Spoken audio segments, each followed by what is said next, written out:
ദിലീപ് കേസിലെ അതിജീവിതയെ പീഡിപ്പിച്ച ദൃശ്യം കോടതി സൂക്ഷിച്ചത് 3 പ്രാവശ്യം പരിശോധിക്കപ്പെട്ടു. ഈ ആരോപണം നേരത്തെ മുതൽ പ്രോസിക്യൂഷൻ ഉന്നയിച്ചിരുന്നതാണ്. ട്രയൽ കോടതി അതേപ്പറ്റി ഒരു നടപടിയും സ്വീകരിച്ചില്ല. 2018 ഈ കേസിൻ്റെ അന്വേഷണം പൂർത്തിയാക്കി ഇതിൻ്റെ ദൃശ്യസഹിതം കോടതിയിൽ കൊടുത്തു. Angamaly judicial first class magistrate കോടതിയിലാണ് കുറ്റചാർജ് ഹാജരാക്കിയത്. അവിടെ നിന്ന് പ്രിൻസിപ്പൽ ജില്ലാ ജഡ്ജിയിലേക്ക് അയക്കണം, അങ്ങോട്ട് കമ്മിറ്റ് ചെയ്യണം. ഇതാണ് നടപടി. ഈ സമയത്ത് Angamaly judicial first class magistrate കോടതിയുടെ മജിസ്ട്രേറ്റ് ലീന റഷീദായിരുന്നു. ലീന റഷീദ് അവിടെ തൊണ്ടി സാധനം അവരുടെ കൈവശം അവർ സൂക്ഷിച്ചു. സ്വകാര്യ കസ്റ്റഡിയിലാണ് അവർ വെച്ചത്. അത് വളരെ ഇമ്പോർട്ടൻ്റ് ആയ ഡോക്യുമെൻ്റ് ആയതുകൊണ്ട് അതുകൊണ്ടാണ് താൻ അങ്ങനെ സൂക്ഷിച്ചതെന്നാണ് അവർ പറയുന്നത്. 2018 ആ ദൃശ്യം അത് പരിശോധിച്ചതായി ഫോറൻസിക് തെളിവ് വന്നു. അവിടെ നിന്ന് അത് കമ്മിറ്റ് ചെയ്ത് എറണാകുളം ജില്ലാ പ്രിൻസിപ്പൽ ജഡ്ജിയുടെ അവിടെ കേസ് കുറ്റചാർജും ഈ ദൃശ്യവും ചേർന്നു.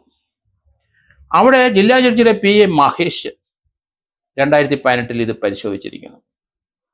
അദ്ദേഹം പറയുന്നത് ജില്ലാ ജഡ്ജി പറഞ്ഞിട്ടാണ് പരിശോധിച്ചിരിക്കുന്നത്. അദ്ദേഹത്തിൻ്റെ മൊബൈലിൽ ഇത് സൂക്ഷിച്ചു. കോടതിയിൽ ഹാജരാക്കിയ തൊണ്ടി സാധനമാണ് അവിടുത്തെ PAയുടെ പ്രൈവറ്റായ അവരുടെ മൊബൈലിനകത്ത് സൂക്ഷിച്ചത്. നിയമവിരുദ്ധമായ നടപടിയാണത്. അവരും സാധാരണക്കാരനെ പോലെ തന്നെ കോടതിയിലെ ജീവനക്കാരനാണെന്ന് മാത്രമേ ഉള്ളൂ. ഒരു കാരണവശാലും തൊണ്ടി സാധനം കൈകാര്യം ചെയ്യാൻ അവർക്ക് അവകാശമില്ല. അത് സീൽഡ് കവറിൽ കോടതി സൂക്ഷിച്ചിരിക്കുന്നതാണ്. അത് ട്രയൽ സമയത്ത് മാത്രമേ ആ കാര്യം പറയുമ്പോഴും അത് വിസ്തരിക്കപ്പെടുമ്പോൾ അതിൻ്റെ തെളിവ് തെളിയിക്കുമ്പോൾ മാത്രമേ അത് പുറത്തെടുക്കാൻ പാടുള്ളൂ. അന്നേരം മാത്രമേ ആ ട്രയൽ കോടതി ജഡ്ജിക്ക് അത് കാണാൻ കഴിയുള്ളൂ. ആ സമയത്ത് ചിലപ്പം അത് സ്ക്രീനിലിട്ട് കോടതിയിലെ അനാവശ്യമായിട്ടിരിക്കുന്നവരെല്ലാം പുറത്താക്കി വാദിയും പ്രതിയും അവരുടെ വക്കീലന്മാരും മാത്രം കോടതിയിൽ ഹാജരാകുന്ന സന്ദർഭത്തിൽ മാത്രമേ ജില്ലാ ജഡ്ജി അല്ലെങ്കിൽ ട്രയൽ ജഡ്ജി ആ ദൃശ്യം സ്ക്രീനിലിട്ട് കാണുകയുള്ളൂ. അങ്ങനെ കാണാൻ പാടുള്ളൂ. അതിന് മുമ്പ് അത് ഹാൻഡിൽ ചെയ്യാനോ അത് കൈകാര്യം ചെയ്യാനോ ജില്ലാ ജഡ്ജിക്കോ അതുപോലെ കോടതി സ്റ്റാഫിനോ അധികാരമില്ല. എറണാകുളം ജില്ലാ ജഡ്ജിയുടെ PA മഹേഷ് അത് കൈകാര്യം ചെയ്തു എന്നുള്ളത് അഡ്മിറ്റ് ചെയ്തു. ഇതിനെ സംബന്ധിക്കുന്ന ചില സംശയങ്ങൾ ഉയർത്തിയപ്പോൾ വിചാരണ കോടതി അത് അംഗീകരിക്കാതെ പോയി. അത് പരിഗണിച്ചില്ല. അതോടുകൂടി ആ കാര്യത്തെപ്പറ്റി സുപ്രീം കോടതിയിലും ഹൈക്കോടതിയിലും അതിജീവിത പോയി. ഹൈക്കോടതി എന്തായാലും ഇതിനെ സംബന്ധിച്ച് 1 മാസത്തിനുള്ളിൽ അവിടെ ഇപ്പോഴത്തെ ജില്ലാ ജഡ്ജി അന്വേഷിച്ച് റിപ്പോർട്ട് സമർപ്പിക്കാൻ ഒരു ഉത്തരവിട്ടു.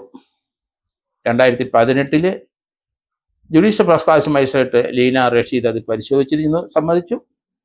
2018 തന്നെ അത് എറണാകുളം ജില്ലാ ജഡ്ജിയുടെ PA മഹേഷ് പുള്ളി പരിശോധിച്ചിട്ട് ആ ദൃശ്യം തൻ്റെ സ്വകാര്യ ഫോണിൽ സൂക്ഷിച്ചു.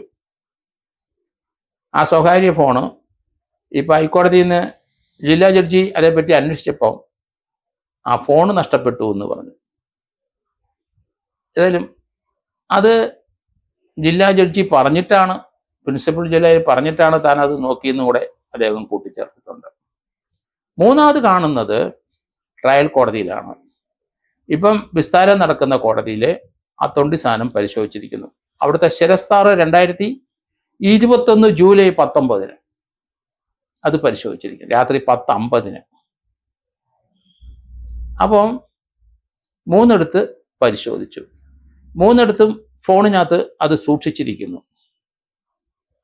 അത് ആ ഫോൺ ഏത് ടൈപ്പ് ഫോണാണെന്ന് ഫോറൻസിക് കണ്ടെത്തിയിട്ടുണ്ട്. പക്ഷേ ഹൈക്കോടതി കുറ്റക്കാരെ സംരക്ഷിക്കുന്ന രീതിയിലാണ് ഹൈക്കോടതിയിലേക്ക് റിപ്പോർട്ട് ജില്ലാ ജഡ്ജി കൊടുത്തത് എന്ന് ഒരു ആക്ഷേപം ഉന്നയിച്ചു. കാരണം അതിനകത്തൊരു നടപടി ഒന്നും പറഞ്ഞിട്ടില്ല. അതിനകത്ത് ആ മൊബൈൽ ഫോണ് ഇത് സൂക്ഷിച്ച മൊബൈൽ ഫോണൊന്നും റിക്കവർ ചെയ്തിട്ടില്ല.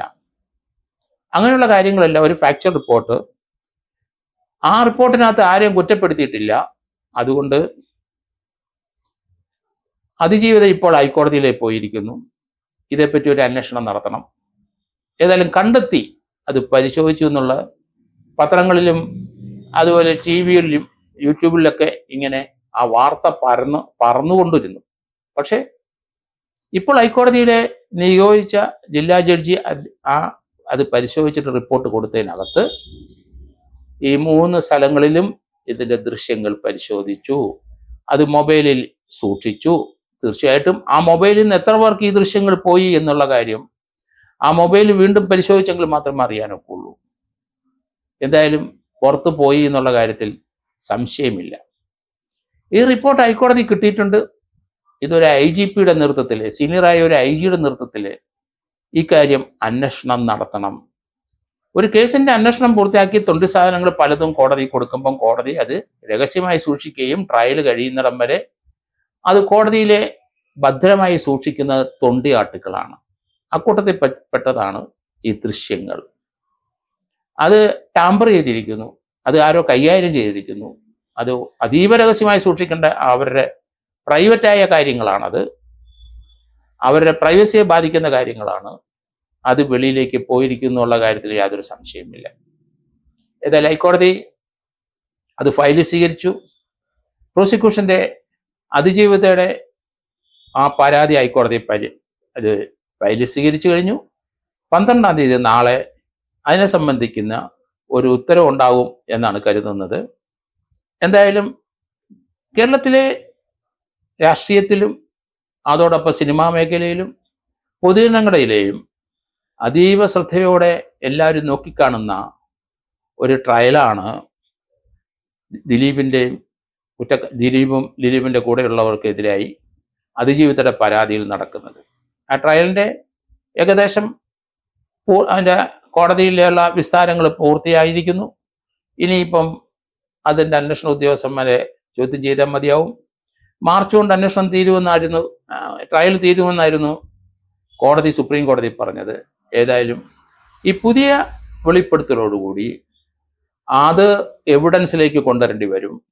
അതിന് പ്രത്യേക കേസ് എടുക്കേണ്ടി വരും. കോടതിയിലിരിക്കുന്ന തൊണ്ടി സാധനങ്ങളുടെ ഉത്തരവാദിത്വം കോടതിക്ക് തന്നെയാണ്. അതിനകത്ത് പോലീസിന് അധികാരമില്ല. പോലീസ് അത് കേസെടുക്കണമെങ്കിൽ കോടതി തന്നെ പരാതി പോലീസിന് കൊടുത്തെങ്കിൽ മാത്രമേ പോലീസ് കോടതിയുടെ കസ്റ്റഡിയിലിരിക്കുന്ന തൊണ്ടിയിലെ ടാമ്പറിങ്ങോ അതിനെ എന്തെങ്കിലും നഷ്ടപ്പെടുത്തുകയോ ചെയ്താൽ അതിനെപ്പറ്റി കേസെടുക്കണമെങ്കിൽ കോടതി ഉത്തരവിടണം. ഇവിടെ 3 കോടതിയിൽ നിന്നും യാതൊരു ഉത്തരവ് വന്നിട്ടില്ല.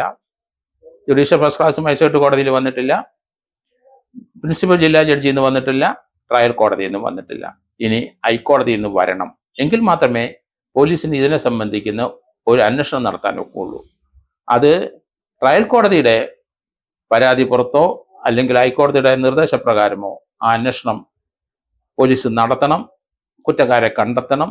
ദൃശ്യങ്ങൾ വെളിയിലോട്ട് പോയിട്ടുണ്ടോ, എത്ര പേർക്ക് ആ ദൃശ്യങ്ങൾ കിട്ടി, ഏതൊക്കെ ഫോണിൽ നിന്ന് അത് പോയി, ഈ ദൃശ്യങ്ങൾ ഇവരുടെ ഫോണിൽ നിന്ന് മറ്റു എത്ര ഫോണിലേക്ക് മാറ്റപ്പെട്ടു, ഇങ്ങനെയുള്ള ധാരാളം കാരണങ്ങൾ ഇനി കണ്ടെത്തും.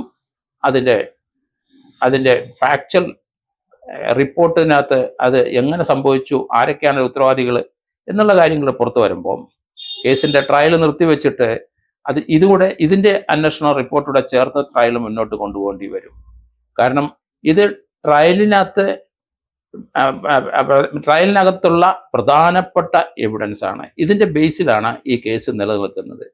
ഈ ദൃശ്യത്തിൻ്റെ അപകീർത്തികരമായ ദൃശ്യമായിരുന്നു അത്. അതുകൊണ്ടാണ് ആ കേസ് രജിസ്റ്റർ ചെയ്ത് വാദിയായിട്ട് അതിജീവിതം മുന്നോട്ട് വന്നത്. തൻ്റെ സ്വകാര്യതയ്ക്ക് അത് ഭംഗമുണ്ടാക്കും. അതുകൊണ്ട് ആ ഒരു സാധനം ടാമ്പർ ചെയ്തിരിക്കുന്നെങ്കിൽ തീർച്ചയായിട്ടും ആ വിവരങ്ങളുടെ ഒരു അന്വേഷണം നടത്തി അതിൻ്റെ വസ്തുത കണ്ടെത്തി അതും ട്രയൽ കോടതിയിൽ ഹാജരാക്കിയ ശേഷം മാത്രമേ ഇനി ട്രയൽ മുന്നോട്ട് പോകാൻ കഴിയുള്ളൂ എന്നാണ് ഞാൻ കരുതുന്നത്.